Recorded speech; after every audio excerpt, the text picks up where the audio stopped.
Hello everyone, I hope you're still doing good today. My name is Pateka and welcome to my channel. If you are a new viewer in this channel, please don't forget to comment, like and subscribe. And if you are a returning subscriber, welcome back. I hope you're still learning something from this channel. So today, without wasting time, I'm going to be talking about how to create a login, how to create a user login on SQL Server Management Studio.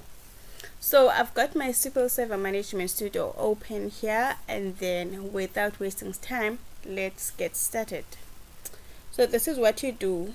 You go collapse your SQL Server Management Studio menu, and then you go to security, and then from security you go to logins. Then on logins you right click, and then you go on new login.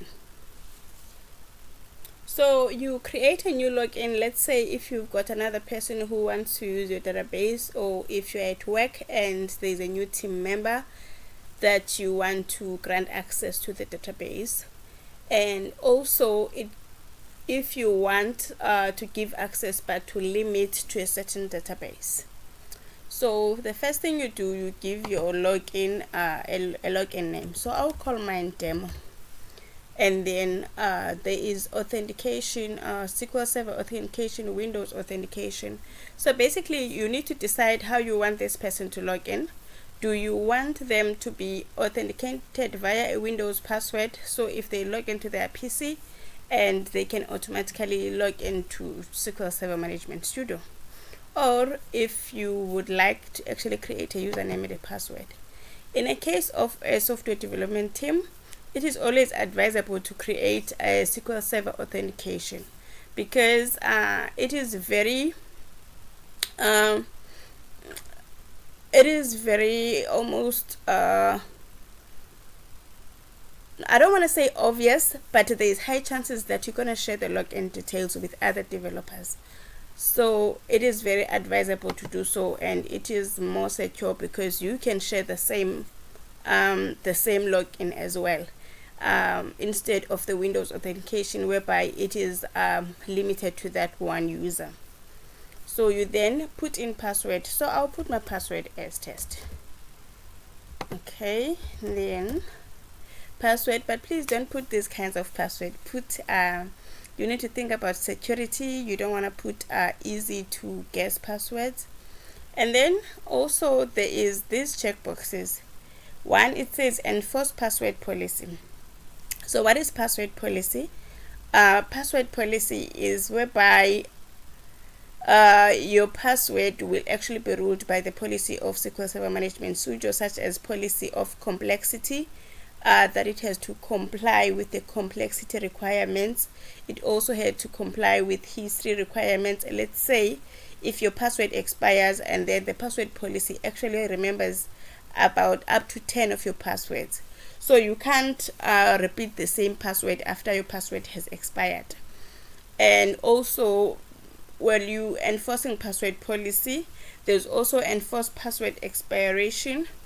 That one, you make sure that the user passwords expire so that they can change them. That enforces security.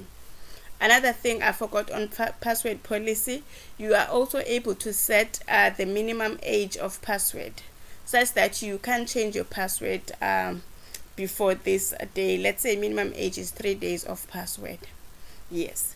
So that is what you do, and it is always advisable to check those checkboxes: enforce password policy, enforce password expiration, not unless it's your own database at home. So you also, if you don't have any important information or data in your database that you are worried about. And then users must change password at next login. Yes, you do check this if you are creating the user login for somebody else, like a team member, and then obviously, or a client. Obviously you want this person to have their privacy because you know this password. Or let's say you are working as an IT technician, and you are doing it for users, and you want to give them that privacy. And so that is what you do. And then we go to server roles.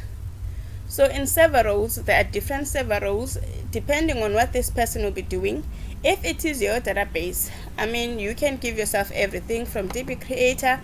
That means you'll be able to create, delete, update, and you'll be able to drop objects. You'll be able to do everything basically.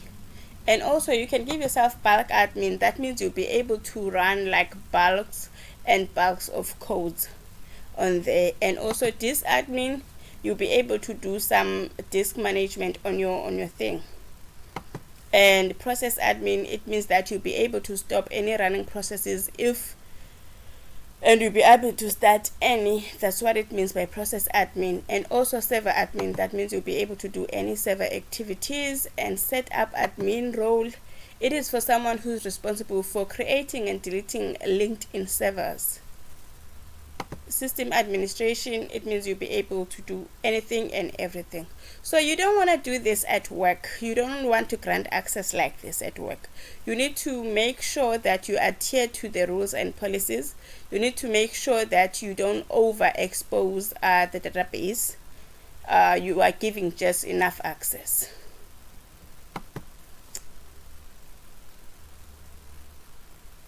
And then also user mapping. So now we are mapping the user to databases, existing databases.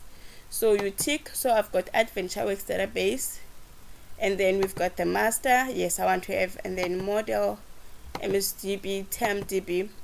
Also, once again, you don't do it like this at work. You need to find out exactly which databases does this person need to have access to, and then you tick only what matters, not everything.